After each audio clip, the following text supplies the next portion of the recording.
نبی اکرم صلی اللہ علیہ وسلم کی حدیث ہے کہ اللہ تبارک و تعالیٰ کے ارشاد گرامی ہے کہ میں قیامت کے دن 3 آدمیوں کا دشمن ہوں گا۔ ایک وہ جس نے میرا نام لے کر عہد کیا پھر بے وفائی کی، اور دوسرا وہ شخص جس نے آزاد کو بیچ دیا، یعنی آزاد غلام کو بیچ دیا اور اس کی قیمت کھائی، اور تیسرا وہ شخص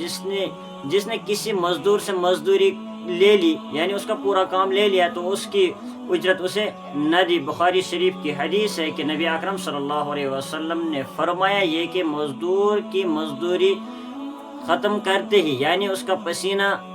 خشک ہونے سے پہلے اس کی مزدوری ادا کی جائے۔ آج ہم دیکھیں گے کہ ہمارے مزدور بھائی ہماری اس سوسائٹی میں، یعنی ہمارے کشمیر کے اندر خاص کر، یہ کہ ایک بندہ مزدوری کرنے کے لیے اپنی مجبوری کی وجہ سے جاتا ہے، پھر اس کے بعد اس کو اتنے جوتے کاٹنے پڑتے ہیں اس آدمی کے پیچھے جس نے اس سے مزدوری لے لی، پھر بھی اس کے پیسے نہیں دیتے ہیں۔ اور بڑی بات یہ ہے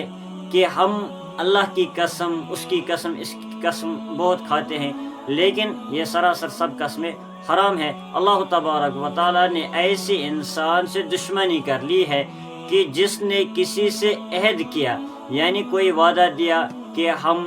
فلانی ڈیٹ پہ آپ کے ساتھ یہ کریں گے، آپ کے پیسے دے دیں گے، یا آپ کا وہ کام ہے وہ کر لیں گے، پھر اس کے ساتھ بے وفائی کی، تو نبی اکرم صلی اللہ علیہ وسلم کے یہی حدیث ہے کہ قیامت کے دن اللہ تبارک و تعالیٰ اس انسان کا دشمن ہے۔